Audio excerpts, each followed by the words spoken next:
గత కొన్ని నెలలుగా మనకి ఏదైతే సర్దార్ వల్లభాయ్ పటేల్ బ్రిడ్జ్ క్లోజ్ అయిన తర్వాత పూర్తి స్థాయిలో ఈ 58వ వార్డు మొలగారి నుంచి ట్రావెల్ షిప్పింగ్ మీద నుంచి సిటీకి వెళ్ళే దారి ఏదైతే ఉందో పూర్తిగా గుంతలమయం అయ్యి ప్రజలకి అనేకమైనటువంటి ఇబ్బందులు పడేవారు, అనేక రకమైనటువంటి యాక్సిడెంట్లకు గురయ్యేవారు.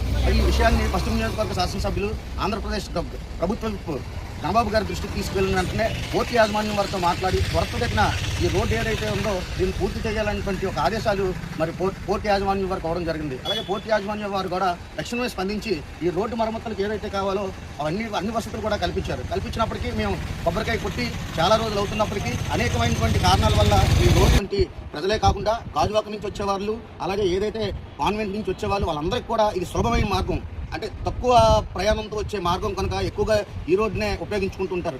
కనుక ఈ రోజు పూర్తి స్థాయిలో వినియోగంలోకి వచ్చింది. ప్రజలందరూ కూడా వినియోగించుకొని ఈ రోడ్డు ద్వారా మీ మార్గాన్ని తక్కువ సమయంలో చేరుకునేటువంటి అవకాశం ఉంది. కనుక మా పశ్చిమ నియోజకవర్గ ఎమ్మెల్యే గణబాబు గారు ఏదైనా చెప్పారంటే చేస్తారంటే మరి ఆయన ఇచ్చిన మాట ప్రకారం పోర్టు యాజమాన్యం వారితో మాట్లాడి మరలా మనందరికీ కూడా ప్రయాణాలు సుఖంగా జరిగే విధంగా ఈ రోడ్డుని మళ్ళీ ప్రారంభించుకున్నాం. థ్యాంక్ యూ గణబాబు గారు, థ్యాంక్ యూ.